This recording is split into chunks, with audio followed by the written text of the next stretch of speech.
নমস্কার দর্শক বন্ধু, তৃপ্তির রান্নাঘরে আপনাদের সকলকে স্বাগত জানাই। আশা করি সকলে ভালো আছেন। আমি চিলি চিকেন বানাবো। দেখুন, চিলি চিকেন বানাবার জন্য আমি চিকেনটা আগের থেকে ভালো করে ভেজে রেখেছি। হ্যাঁ, সামান্য একটু বেসন কর্নফ্লাওয়ার দিয়ে ভালো করে ভাজা একদম রেডি। আর এরপরে ভাজা তো হয়ে গেছে, এরপরে বানানোর জন্য আমি কি কি নিচ্ছি সেটা দেখাই। দেখুন, রসুন কুচো করেছি, আদা কুচো করেছি। আচ্ছা, আমি দুটো মিডিয়াম সাইজের পেঁয়াজকে কিউবের মতন করে ছাড়িয়ে রেখেছি। আর ক্যাপসিকামটাকেও একটা গোটা ক্যাপসিকামকে কিউবের মতন করে কেটে রেখেছি।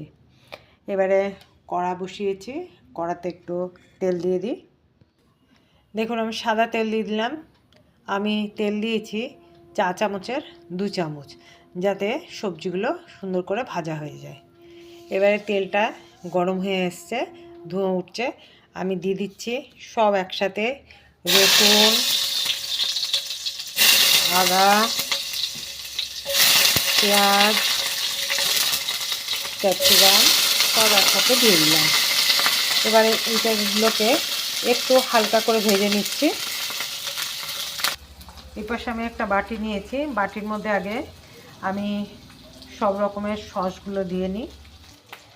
যেমন টমেটো সস নিয়েছি আমি 3 চামচের মতন, 4 চামচে 3 চামচ।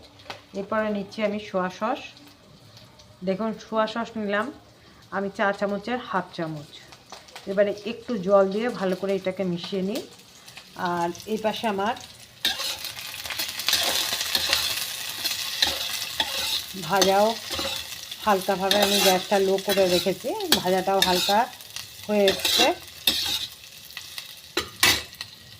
দেখুন, আমি নুন দিলাম ঠিক 1 চিমটের মতন, কারণ আমার চিকেনে ভরপুর নুন দেওয়া আছে।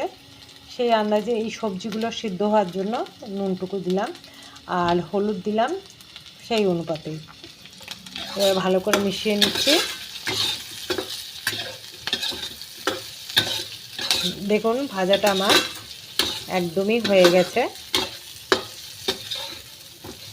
এরপর আমি যে সসটা, দেখুন সসটা তৈরি করে রাখলাম, এই সসটা আমি দিয়ে দিচ্ছি।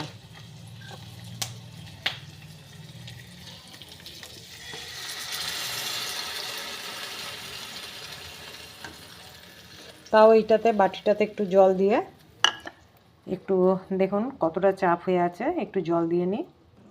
এরপরে আমি দিয়ে দিচ্ছি 3টে চিড়ে রাখা কাঁচা লঙ্কা।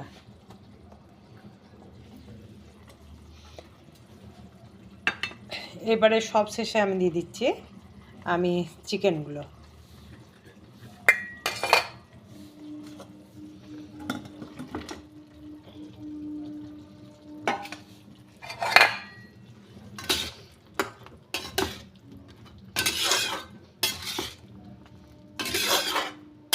এরপরে আমার গ্যাসটা লো করাই আছে, আর আমি একটু ঢাকা দিয়ে দিচ্ছি, কেন সবজিটা একটু সিদ্ধ হলে ভালো লাগবে খেতে।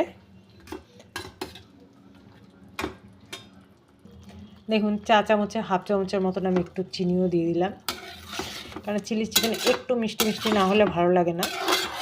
এরপরে আমি গ্যাসটা লো করাই আছে, এরপরে আমি ঢাকা দিয়ে দিচ্ছি।